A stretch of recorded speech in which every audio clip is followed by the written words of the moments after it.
Bonjour à tous, je suis Marinette.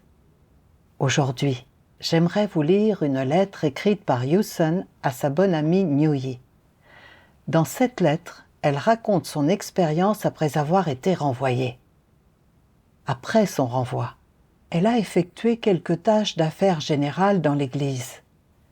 Comme elle avait perdu son statut, elle ne s'y résignait pas et se sentait découragée. Elle n'avait même plus envie de faire son devoir. En lisant les paroles de Dieu, elle a pu mieux comprendre son état. Maintenant, lisons cette lettre et voyons comment elle s'est sortie de son état négatif. Cher Nyuyi, comment vas-tu ces derniers temps? Dans ta dernière lettre, tu mentionnais que tu ne t'occupais plus de ton devoir d'abreuvement, mais que tu avais été affecté aux affaires générales par les dirigeants. Tu avais l'impression que ce devoir ne te permettait pas de te distinguer ou de gagner l'estime des autres, ce qui te rendait réticente et peu disposée à coopérer. Je me demande si ton état s'est amélioré récemment. Auparavant, j'ai expérimenté un état similaire. Plus tard, grâce à la lecture des paroles de Dieu, j'ai gagné une certaine compréhension de mon tempérament corrompu visant à poursuivre la réputation et le statut. Et j'ai aussi corrigé mes points de vue fallacieux sur les devoirs et j'ai commencé à faire mes devoirs avec assiduité. Cette fois, je souhaite partager avec toi mon expérience dans cette lettre en espérant qu'elle puisse t'apporter une aide quelconque. En octobre 2021, lorsque j'ai débuté en tant que dirigeante, quelle que soit l'heure tardive à laquelle je terminais mon travail chaque jour, je lisais les paroles de Dieu. Je me disais, tant que je comprendrai davantage la vérité et que je pourrai résoudre tous les problèmes que je rencontre, les frères et sœurs me tiendront sûrement en haute estime lorsqu'ils constateront que je détiens les vérités et réalités. 6 mois plus tard, en raison de mon faible calibre, de ma focalisation excessive sur la fierté et le statut, et du fait d'être souvent contrainte par mon tempérament corrompu, je n'ai pas réussi à obtenir de bons résultats dans mes devoirs et j'ai été renvoyée. Les dirigeants ont alors arrangé que j'aide les frères et sœurs sur les questions informatiques, en fonction de mes compétences. À cette époque, l'état que j'avais révélé était similaire au tien. Je me disais, ce n'est qu'une tâche insignifiante qui exige un travail physique, et peu importe ce que je fais, personne ne le saura.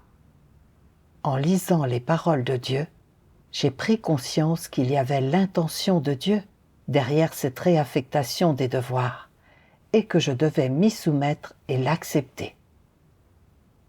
Pourtant, je ne pouvais m'empêcher de penser. Travailler aux affaires générales n'offre aucune perspective d'évolution. Peu importe que je travaille bien, je ne gagnerai pas l'estime des autres. Il est préférable d'être une dirigeante car c'est un poste plus élevé et plus prestigieux. Même si je faisais mon devoir, je n'ai jamais pu y mettre beaucoup d'enthousiasme. Surtout quand j'ai appris que la nouvelle venue, Sœur Zhuting, avait un bon calibre, progressait rapidement et avait été élue dirigeante. Cela m'a profondément contrariée. Bien que ma capacité à résoudre les problèmes soit quelque peu insuffisante, je devrais être meilleure qu'une nouvelle venue. Puisque la nouvelle venue est devenue dirigeante, pourquoi suis-je encore affectée aux affaires générales? Que penseront les frères et sœurs de moi? Un jour, les dirigeants sont venus pour une réunion et j'étais dans une autre pièce, occupée à résoudre des problèmes informatiques. J'ai entendu les dirigeants échanger sur le fait de cultiver les gens, disant que certaines personnes, bien que croyant en Dieu depuis seulement quelques années, avaient un bon calibre et poursuivaient davantage la vérité. Aussi méritaient-elles d'être cultivées. En revanche, Certaines personnes n'avaient montré que peu de progrès, malgré le fait qu'elles croyaient en Dieu depuis de nombreuses années, et qu'elles avaient également un faible calibre. Donc, elles n'étaient pas dignes d'être cultivées. En entendant cela, j'ai ressenti une grande douleur dans mon cœur et j'ai pensé: ne suis-je pas le genre de personne indigne d'être cultivée? Il semble que je ne puisse faire que du travail sur les affaires générales, sans aucune chance de me distinguer. Au bout d'un moment, un dirigeant a refermé la porte et j'ai ressenti encore plus de détresse. J'ai pensé: autrefois, lorsque j'étais dirigeante, les dirigeants supérieurs organisaient aussi des réunions pour échanger avec nous. Et j'avais été l'une de ceux qui se faisaient cultiver. Mais maintenant, je suis juste ici pour gérer des problèmes informatiques, une simple ouvrière exerçant un travail manuel et des corvées. Je pensais aussi que les dirigeants d'église présents à cette réunion me connaissaient tous, et je m'interrogeais sur ce qu'ils penseraient de moi s'ils apprenaient que je faisais ce devoir maintenant. Plus j'y pensais, plus je me sentais contrariée. Quand il a fallu leur expliquer comment utiliser le matériel après avoir réparé les problèmes informatiques, je n'avais aucune envie d'y aller. Je me sentais telle une ouvrière manuelle qui n'était pas au même niveau qu'eux. J'ai fait les 100 pas dans la pièce pendant un bon moment avant d'aller à contre-cœur leur parler. À mon retour, j'ai éprouvé un profond malaise. Je pensais que peu importe que je travaille bien, personne ne le saurait et ne me tiendrait en haute estime. À quoi bon consacrer tant de temps et d'énergie? Autant faire du mieux que je peux. Par la suite, j'ai cessé de mettre mon cœur dans mon devoir. Chaque fois que les frères et sœurs me posaient des questions, je répondais sans vraiment les considérer attentivement, de même que je ne résumais ni les problèmes ni les écarts dans mon travail. Je n'ai pas non plus prêté attention à l'apprentissage des compétences et je n'ai pas voulu consacrer le temps et les efforts nécessaires à étudier. Je me contentais simplement de terminer les tâches en cours. À cette période, parce que je manquais de fardeau dans mon devoir, je commençais à être somnolente dès le début de la soirée.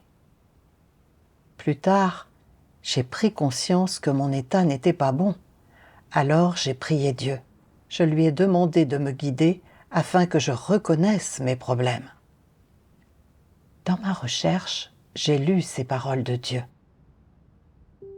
Dieu Tout-Puissant dit: dans la maison de Dieu, il est constamment question d'accepter le mandat de Dieu et d'accomplir correctement son devoir. Comment le devoir naît-il? D'une manière générale, il naît de l'œuvre de gestion de Dieu qui consiste à apporter le salut à l'humanité. Pour être plus précis, au fur et à mesure que l'œuvre de gestion de Dieu se déploie parmi l'humanité, divers travaux apparaissent qui nécessitent que les gens coopèrent et les accomplissent. Cela a fait naître des responsabilités et des missions que doivent accomplir les gens. Et ces responsabilités et missions sont les devoirs impartis à l'humanité par Dieu.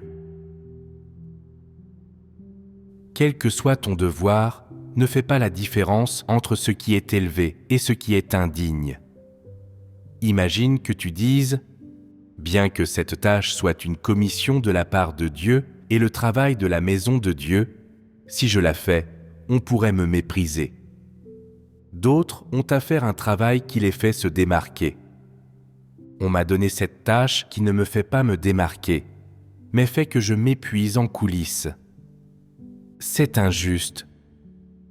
Je ne ferai pas ce devoir. Mon devoir doit en être un qui fait que je me démarque devant les autres et qui me permet de me faire un nom.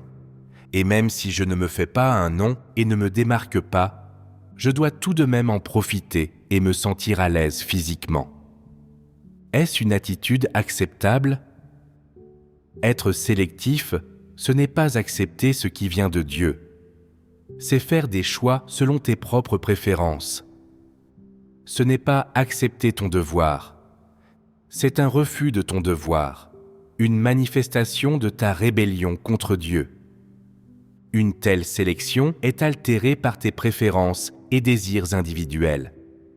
Dès lors que tu prends en considération ton propre bénéfice, ta réputation, etc., ton attitude envers ton devoir n'est pas docile.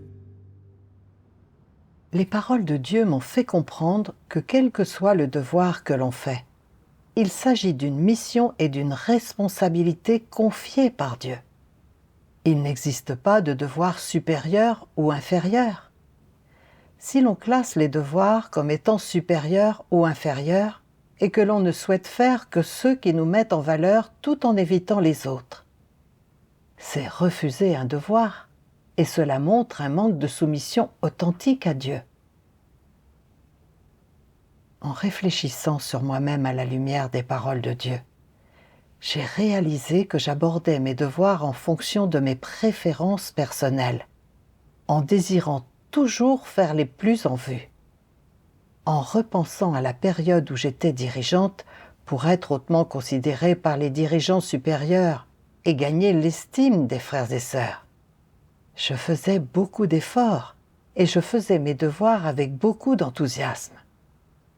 Mais quand il s'agissait de faire un travail du domaine des affaires générales, j'avais l'impression de n'effectuer qu'un travail physique et que mon rôle était insignifiant. Je considérais que ce type de devoir avait un statut inférieur et qu'il n'offrait pas la possibilité de se démarquer, ce qui m'a démotivée dans l'exercice de mon devoir. Particulièrement lorsque j'ai entendu le dirigeant dire que certains croyants de longue date, au calibre médiocre et au progrès lent, ne présentaient aucune valeur pour la culture. J'ai eu l'impression d'être encore moins méritante que les nouveaux venus et de ne pouvoir m'occuper que de certaines affaires générales. Cela m'a particulièrement découragée et j'ai perdu la motivation de faire mes devoirs. Je n'ai pas mis mon cœur dans ce que j'étais supposée faire, ce qui a entraîné une certaine perte dans mes devoirs. J'ai alors pensé que le devoir est une responsabilité donnée par Dieu, et qu'il soit de premier ou de second plan, je dois l'accepter de Dieu et me soumettre, et assumer les responsabilités qui m'incombent. Cependant, parce que j'avais l'impression d'avoir perdu la face et que mon désir de statut n'était pas satisfait, j'ai commencé à ressentir de la réticence, à raisonner, à devenir négative et à me relâcher dans mon travail. Je n'ai pas fait l'effort de réfléchir et de résoudre les problèmes qui se posaient dans le cadre de mes devoirs. Et je n'ai pas non plus étudié ou acquis les compétences nécessaires. De ce fait, je n'ai pas pu résoudre certains problèmes de manière autonome, ce qui a augmenté la charge de travail des frères et sœurs avec qui je collaborais. Je me concentrais trop sur la réputation et le statut. Je ne me souciais que de ma vanité, de ma fierté et de mes intérêts personnels, quitte à retarder le travail de l'Église. J'ai vu que je n'avais aucune obéissance envers la réaffectation de mes devoirs et que je n'avais absolument ni conscience ni raison. Plus tard, j'ai lu un autre passage des paroles de Dieu. Dieu Tout-Puissant dit : pour les antéchrists, la réputation et le statut ne sont pas une exigence supplémentaire quelconque, encore moins quelque chose d'étranger dont il pourrait se passer. Cela fait partie de la nature des antéchrists. C'est dans leurs os, dans leur sang, et c'est inné. Les antéchrists ne sont pas indifférents à la question de savoir s'ils possèdent réputation et statut. Telle n'est pas leur attitude. Alors, quelle est leur attitude ? La réputation et le statut sont intimement liés à leur vie quotidienne, à leur état quotidien, à ce qu'ils poursuivent au quotidien.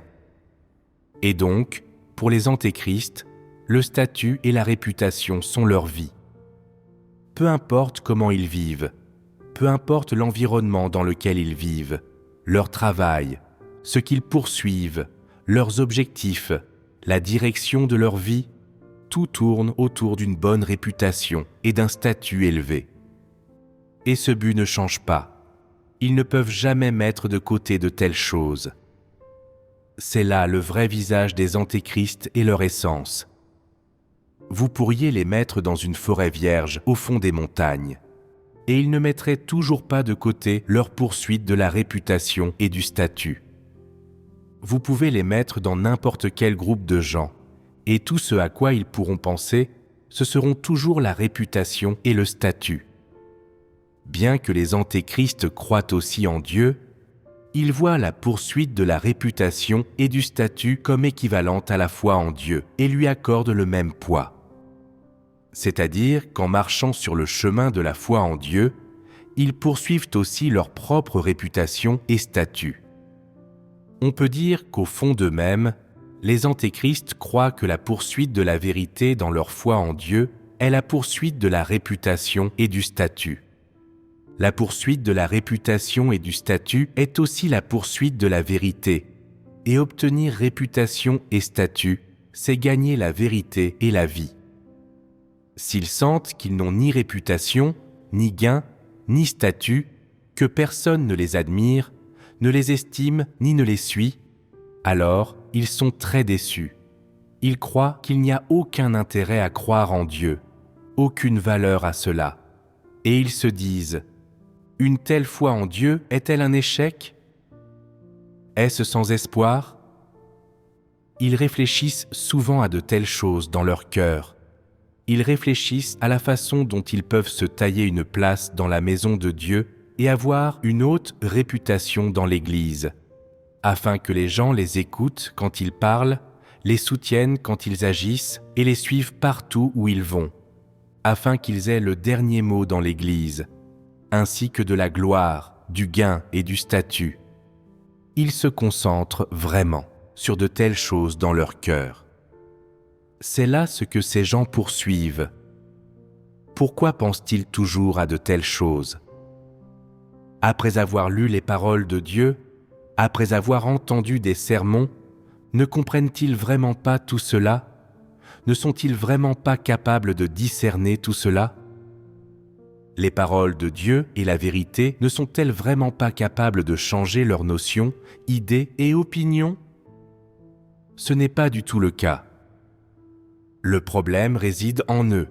C'est entièrement parce qu'ils n'aiment pas la vérité, parce que, dans leur cœur, ils ont une aversion pour la vérité, et par conséquent, ils n'acceptent aucunement la vérité, ce qui est déterminé par leur nature essence. Les paroles de Dieu exposent que les antéchrists considèrent la réputation et le statut comme leur vie, quel que soit le devoir qu'ils exercent, ou le milieu dans lequel ils l'exercent. Leurs pensées sont toujours tournées vers leur réputation et leur statut. S'ils n'obtiennent pas l'estime et l'admiration des autres, ils ont le sentiment que leur vie ne vaut rien.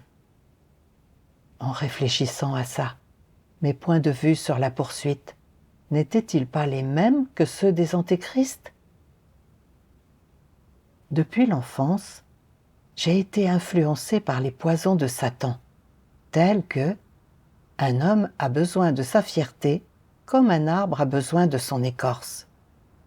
Un homme laisse son nom partout où il passe, comme une oie fait entendre son cri partout où elle vole. Et l'homme lutte pour s'élever, l'eau coule vers l'aval.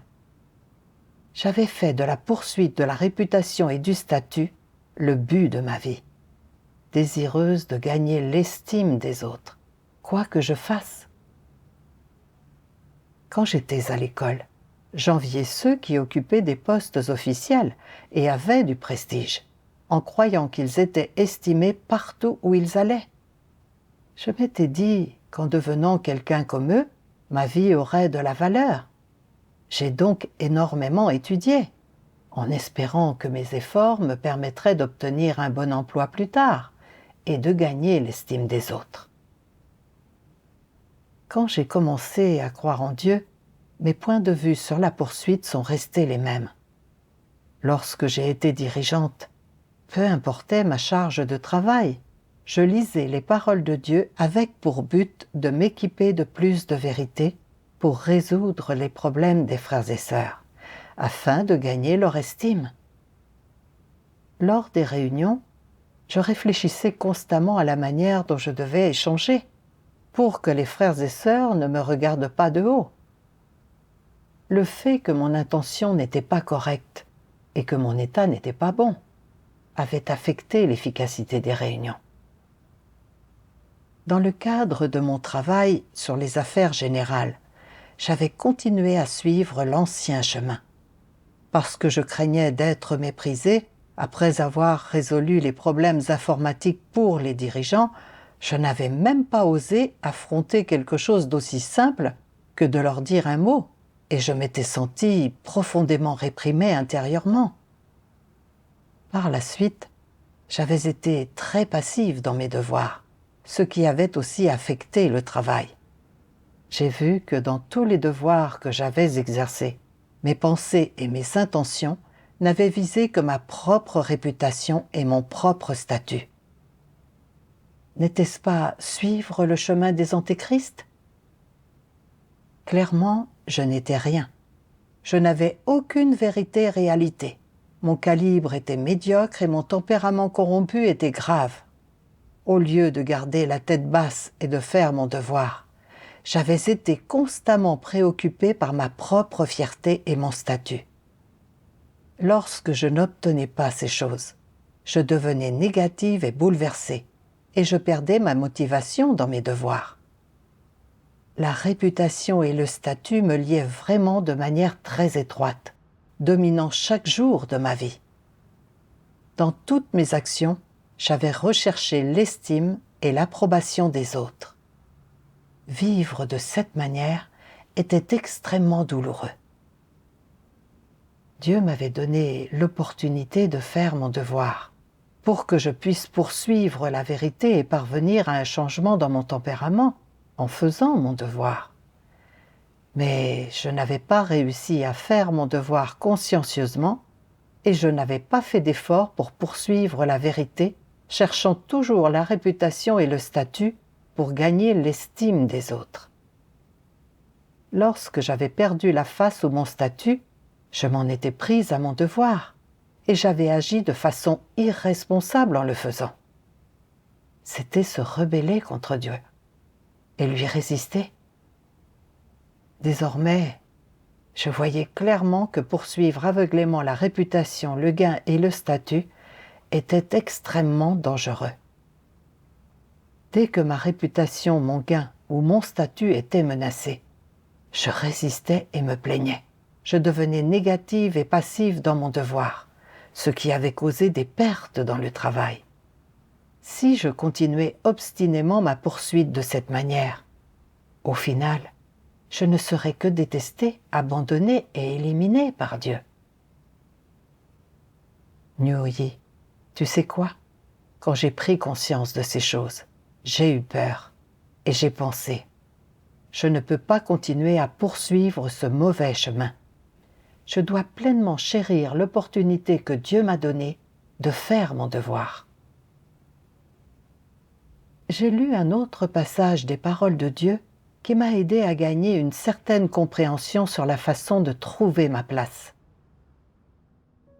Dieu Tout-Puissant dit « Si tu penses que ton calibre est très médiocre, que tu n'as pas la capacité de distinguer ce qui est juste de ce qui est injuste, et que tu n'as pas la capacité de saisir la vérité, alors quoi que tu fasses, ne laisse pas libre cours à tes ambitions et à tes désirs, et ne réfléchis pas à la manière de faire des efforts pour devenir un quelconque fonctionnaire au sein de l'Église, pour devenir un dirigeant d'Église. Être un dirigeant n'est pas si simple. Si tu n'es pas une personne honnête et que tu n'aimes pas la vérité, alors, dès que tu deviendras un dirigeant, tu seras soit un antéchrist, soit un faux dirigeant. Si tu as le sens du fardeau à porter dans le travail de l'Église et que tu souhaites t'y impliquer, c'est bien. mais tu dois réfléchir à savoir si tu comprends la vérité, si tu es capable d'échanger sur la vérité pour résoudre les problèmes, si tu es capable de te soumettre véritablement à l'œuvre de Dieu et si tu es capable d'accomplir correctement le travail de l'Église conformément aux arrangements de travail.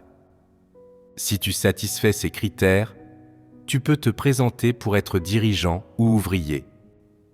Ce que je veux dire par là, c'est qu'à tout le moins, les gens doivent posséder une conscience de soi. Regarde d'abord si tu es capable de discerner les gens, si tu peux comprendre la vérité et faire les choses selon les principes. Si tu réponds à ces exigences, tu es apte à être dirigeant ou ouvrier. Si tu n'es pas capable de t'auto-évaluer, tu peux demander aux personnes de ton entourage qui te connaissent ou qui te sont proches. Si elles disent toutes que tu es d'un calibre insuffisant pour être dirigeant et que le fait que tu fasses simplement bien ton travail actuel est déjà une bonne chose, alors tu dois t'empresser de te connaître toi-même. Comme tu es de faible calibre, ne passe pas tout ton temps à vouloir être dirigeant. Fais simplement ce que tu peux. Fais ton devoir correctement, les 2 pieds bien sur terre, afin d'avoir l'esprit tranquille. Cela aussi, c'est bien. Et si tu es capable d'être dirigeant, si tu possèdes vraiment un tel calibre et un tel talent, si tu possèdes une capacité de travail et que tu as le sens du fardeau à porter, alors tu es précisément le genre de personne talentueuse qui manque à la maison de Dieu et à coup sûr, tu seras promu et cultivé. Mais il y a le temps de Dieu en toutes choses. Ce souhait, le souhait d'être promu, n'est pas de l'ambition, mais il faut que tu aies le calibre et que tu répondes aux critères pour être dirigeant. Si tu es de piètre calibre, mais que tu passes tout ton temps à vouloir être dirigeant ou entreprendre une tâche importante, ou être responsable de l'ensemble du travail, ou faire quelque chose qui te permette de te distinguer, alors, je te le dis, c'est de l'ambition. L'ambition peut conduire au désastre, et tu dois donc t'en méfier. Tout le monde a le désir de faire des progrès, et tout le monde est prêt à s'efforcer d'atteindre la vérité, ce qui n'est pas un problème. Certaines personnes ont du calibre, elles remplissent les critères pour être dirigeantes, et elles sont capables de s'efforcer d'atteindre la vérité, et c'est une bonne chose. D'autres sont dénuées de calibre, et doivent donc s'en tenir à leur propre devoir, accomplir correctement le devoir qui est juste devant elles, et le faire selon les principes et selon les exigences de la maison de Dieu. Pour elles, c'est mieux, plus sûr, plus réaliste. Nouyi, n'as-tu pas aussi gagné certaines choses en lisant ce passage des paroles de Dieu ? Grâce à ce passage, j'ai compris que si une personne a le calibre et les compétences professionnelles et répond aux critères pour être une dirigeante, la maison de Dieu la promouvra certainement et la cultivera. Mais si une personne a un faible calibre et ne répond pas aux critères pour être dirigeante, même si elle devient dirigeante, elle sera incapable de faire un travail réel et apportera inévitablement des pertes au travail de l'Église. J'avais toujours pensé qu'être dirigeante me permettrait de gagner l'estime des autres, mais je n'avais jamais réfléchi à savoir si je répondais réellement aux critères pour être dirigeante. En repensant à l'époque où j'étais dirigeante, je n'avais pas été capable de voir clairement ou de résoudre les problèmes qui étaient survenus dans les devoirs des frères et sœurs. Lorsqu'il y avait beaucoup de tâches, je n'avais pas pu les gérer toutes en même temps. Et je n'avais même pas été capable de bien faire le travail dont j'étais principalement responsable. De plus, j'avais été trop préoccupée par mon statut. Je ne m'étais pas concentrée sur la recherche des vérités principes en faisant mon devoir.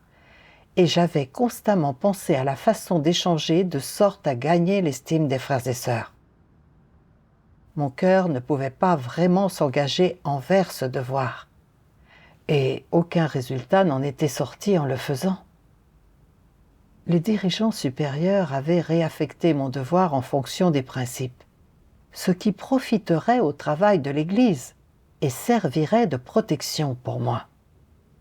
Aujourd'hui, le devoir que je fais implique de connaître certaines compétences techniques, et je suis capable de maîtriser ces compétences et d'apporter une contribution à ce devoir. Ce devoir me convient. Comme Dieu dit. Certaines personnes ont du calibre, elles remplissent les critères pour être dirigeantes, et elles sont capables de s'efforcer d'atteindre la vérité, et c'est une bonne chose. D'autres sont dénuées de calibre et doivent donc s'en tenir à leur propre devoir, accomplir correctement le devoir qui est juste devant elles, et le faire selon les principes et selon les exigences de la maison de Dieu.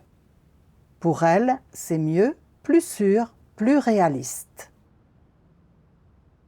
En effet, pour ceux qui répondent aux critères pour être dirigeants, le fait d'être promu et cultivé par la maison de Dieu est une bonne chose, car cela leur permet de recevoir plus de formation, d'entrer dans différents aspects des vérités principes et d'utiliser leur expérience concrète pour aider les frères et sœurs, ce qui est bénéfique pour le travail de l'Église. Pour ceux qui ne répondent pas aux critères pour être un dirigeant, ils doivent faire avec constance les devoirs dont ils sont capables, et ils peuvent aussi entrer dans certaines vérités-réalités, ayant finalement l'opportunité d'être sauvés. En reconnaissant cela, j'ai un peu mieux compris l'intention de Dieu. Dieu a arrangé de tels environnements pour m'aider à gagner une compréhension précise de moi-même. Je dois trouver ma place correcte et faire mon devoir de manière pragmatique. C'est la chose la plus importante et c'est la raison que je devrais avoir. J'ai lu un autre passage des paroles de Dieu. Dieu Tout-Puissant dit « Tout le monde est égal devant la vérité. Ceux qui sont promus et cultivés ne valent pas vraiment mieux que les autres. Tout le monde a fait l'expérience de l'œuvre de Dieu pendant à peu près la même durée. Ceux qui n'ont pas été promus ni cultivés devraient aussi poursuivre la vérité en faisant leur devoir. Personne ne doit priver les autres du droit de poursuivre la vérité. Certains poursuivent la vérité avec plus d'ardeur et ont du calibre. Ils sont donc promus et cultivés. Cela est requis par les besoins du travail de la maison de Dieu. Alors, pourquoi la maison de Dieu a-t-elle de tels principes pour promouvoir et utiliser les gens ? Parce qu'il existe des différences dans le calibre et le caractère des gens, et que chaque personne choisit un chemin différent, cela produit des résultats différents dans la foi en Dieu des gens. Ceux qui poursuivent la vérité sont sauvés et deviennent du peuple du règne, tandis que ceux qui n'acceptent absolument pas la vérité, qui ne sont pas fidèles en faisant leur devoir, sont éliminés. La maison de Dieu cultive et utilise les gens en fonction de leur poursuite de la vérité et de leur loyauté en faisant leur devoir. Y a-t-il une différence dans la hiérarchie des diverses personnes au sein de la maison de Dieu ? À l'heure actuelle, il n'y a pas de hiérarchie entre les gens du point de vue de l'identité, de la valeur, du statut ou du titre. Tout au moins, pendant la période durant laquelle Dieu œuvre pour sauver et guider les gens, il n'y a pas de différence de rang, d'identité, de valeur ou de statut. Les seules différences résident dans la répartition du travail et les rôles assumés dans le devoir. Bien sûr, pendant cette période, certaines personnes sont exceptionnellement promues et cultivées pour faire certaines tâches particulières, tandis que d'autres ne bénéficient pas de telles opportunités, en raison, notamment, de problèmes liés à leur calibre ou à leur environnement familial. Mais Dieu ne sauve-t-il pas ceux qui n'ont pas bénéficié de telles opportunités ? Si. leur valeur et leur identité sont-ils inférieurs à ceux des autres? Non. Tous les hommes sont égaux devant la vérité. Tous ont l'opportunité de poursuivre et de gagner la vérité. Et Dieu traite chacun équitablement et rationnellement. En lisant les paroles de Dieu, j'ai pris conscience que devant la vérité, tout le monde est égal. Dans la maison de Dieu, les gens sont évalués en fonction de leur calibre, de leur caractère et de leur poursuite de la vérité pour déterminer s'ils peuvent être cultivés. Il n'y a pas de distinction hiérarchique entre ceux qui sont promus et cultivés et ceux qui ne le sont pas. La seule différence réside dans la division du travail de chacun. Mais je pensais qu'être une dirigeante signifiait d'avoir un statut supérieur, comme un fonctionnaire, tandis que faire le travail des affaires générales signifiait avoir un statut inférieur, comme un ouvrier manuel. Je mesurais les devoirs dans la maison de Dieu avec une perspective mondaine, ce qui n'était pas du tout en accord avec les paroles de Dieu. Les paroles de Dieu ont corrigé mes points de vue fallacieux. Dans la maison de Dieu, quel que soit le devoir qu'une personne effectue, la vérité que Dieu fournit aux gens est la même. Et les opportunités que Dieu donne aux gens pour gagner la vérité sont également les mêmes. Dieu ne regarde pas le devoir qu'une personne effectue. Il regarde si elle poursuit la vérité. Même si le calibre d'une personne est faible, tant que son cœur est juste et qu'elle peut se soumettre aux arrangements de Dieu, et pratiquer autant qu'elle comprend, Dieu l'éclairera et la guidera. Je pensais à sœur Hélène, ma partenaire dans mon devoir. Son calibre n'était pas très bon, mais elle avait un sens du fardeau pour son devoir. Elle apprenait rapidement les compétences nécessaires et acceptait et se soumettait volontiers à toute mission pour résoudre les problèmes, peu importe où cela se passait. Hélène mettait son cœur dans son devoir. Alors elle recevait l'éclairage et la direction du Saint-Esprit. Et son devoir portait des fruits. Le tempérament de Dieu est juste. Il ne fait pas de favoritisme. Tant qu'une personne poursuit sincèrement la vérité, elle peut la gagner, quel que soit le devoir qu'elle effectue. Après avoir pris conscience de cela, j'ai éprouvé beaucoup plus de clarté. J'ai compris qu'en faisant mon devoir, je devais me concentrer sur la poursuite de la vérité plutôt que de me soucier du statut. Noyer, je suis maintenant capable de me soumettre à faire le travail des affaires générales, et j'ai appris quelques leçons. Auparavant, j'étais négative et je traînais les pieds. Je manquais de fardeau dans mon devoir. Je ne déployais pas d'efforts pour réfléchir et résoudre les problèmes dans le travail. Maintenant, c'est beaucoup mieux. Je me concentre sur l'identification des écarts dans mes devoirs et je travaille proactivement pour résoudre ces problèmes. Auparavant, je n'étais pas proactive dans l'apprentissage des compétences techniques. Je ne prenais pas le temps et ne mettais pas les efforts nécessaires pour étudier des compétences plus complexes. Maintenant, je suis disposée à apprendre les compétences techniques requises pour mes devoirs. Bien que je rencontre encore quelques difficultés, je ne les aborde plus avec un tempérament corrompu comme avant. Grâce à la prière et en m'appuyant sur Dieu, j'ai appris beaucoup de compétences techniques. Auparavant, je traitais l'aide aux frères et sœurs pour des problèmes informatiques comme une simple tâche. Maintenant, je me concentre consciemment sur mon entrée dans la vie. Lorsque je révèle des tempéraments corrompus dans mes devoirs, je peux chercher les paroles de Dieu pour traiter mes problèmes et corriger mon mauvais état. Lorsque je vois des nouveaux venus devenir des dirigeants, cela ne me dérange plus. Je peux y faire face calmement et correctement. J'ai pris conscience combien il est important d'avoir un cœur honnête quand on fait son devoir. Quel que soit le devoir que l'on fait, avoir un cœur pur et soumis et donner le meilleur de soi-même peuvent mener à l'éclairage et à la direction de Dieu. et on gagnera beaucoup de ces devoirs. Nuoyi, en voyant cela, as-tu gagné des chemins de pratique pour toi-même? Voilà tout ce que j'avais à dire pour l'instant. J'espère que mon expérience cette fois-ci t'a été utile et te guidera pour surmonter bientôt ton état négatif, te permettra d'aborder tes devoirs avec un cœur honnête et de ne pas laisser tomber les efforts minutieux que Dieu a investis en nous. N'hésite pas à écrire et à partager tes réflexions ou tes gains.